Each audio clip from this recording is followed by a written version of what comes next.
Selamat berjumpa kembali, salam sejahtera untuk kita semua.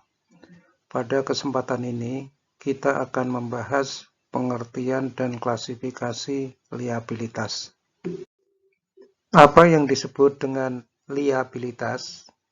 Apakah saham preferen merupakan suatu ekuitas atau liabilitas?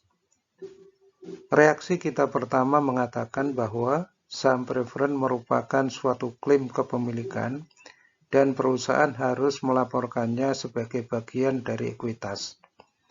Tetapi kenyataannya, saham preferen memiliki beberapa elemen atau sifat dari hutang, seperti yang pertama, saham preferen dapat ditebus oleh penerbit sehingga seperti pembayaran hutang. Yang kedua, dividen yang bersifat kumulatif yang dianggap seperti bunga. Sekarang kita membicarakan pengertian liabilitas.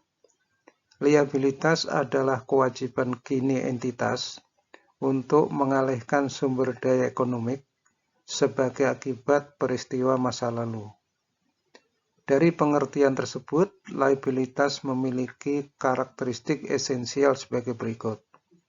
Yang pertama, liabilitas merupakan kewajiban kini.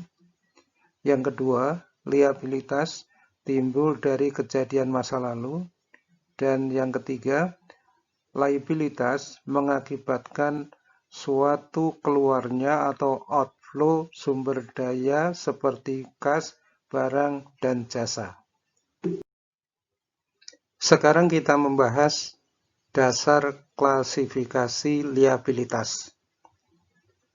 Karena liabilitas melibatkan pengeluaran aset atau jasa di masa yang akan datang, salah satu fitur paling penting adalah tanggal atau kapan liabilitas harus dibayar.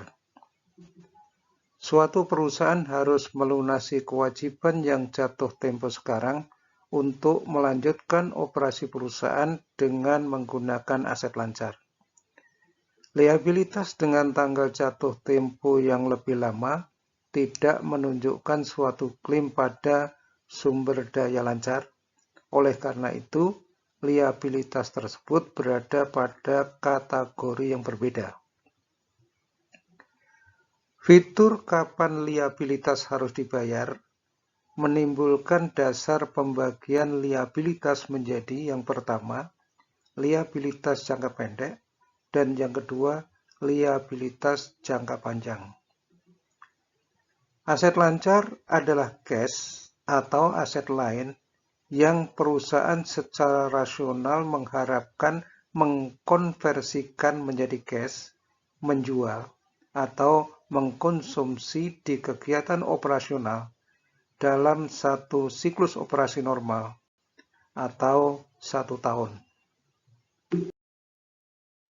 Sekarang kita membahas kriteria liabilitas jangka pendek. Suatu liabilitas jangka pendek dilaporkan jika satu dari dua kondisi ini ada. Yang pertama, liabilitas tersebut diharapkan dilunasi dalam siklus operasi normal perusahaan. Atau yang kedua, liabilitas tersebut diharapkan dilunasi dalam 12 bulan setelah tanggal laporan. Definisi ini memperoleh penerimaan yang luas, sebab definisi ini mengakui siklus operasi yang lamanya dapat bervariasi di berbagai industri yang berbeda. Siklus operasi dan klasifikasi liabilitas. Siklus operasi merupakan periode waktu yang dilalui antara perolehan barang dan jasa yang digunakan dalam proses manufaktur atau pembuatan produk dan realisasi atau penerimaan kas dari penjualan barang atau jasa dan penagihannya. Terdapat industri yang membuat produk memiliki suatu siklus operasi yang jauh lebih lama dari 1 tahun. Dalam kasus ini, perusahaan mengklasifikasikan item operasional seperti account payable dan accrual atau hutang untuk gaji dan expense lainnya sebagai liabilitas jangka pendek, sekalipun account payable dan accrual atau hutang beban tersebut harus dibayar lebih dari 12 bulan setelah periode pelaporan. Sekarang apa saja yang termasuk liabilitas jangka pendek? Berikut merupakan beberapa tipe atau jenis liabilitas jangka pendek. Yang pertama, accounts payable atau hutang dagang. Notes payable, bagian lancar dari hutang jangka panjang.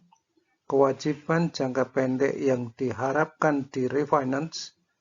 Dividends payable atau hutang dividen.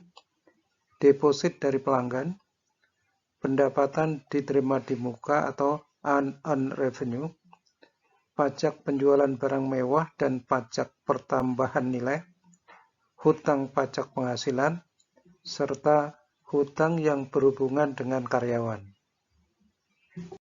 Sekian dan terima kasih.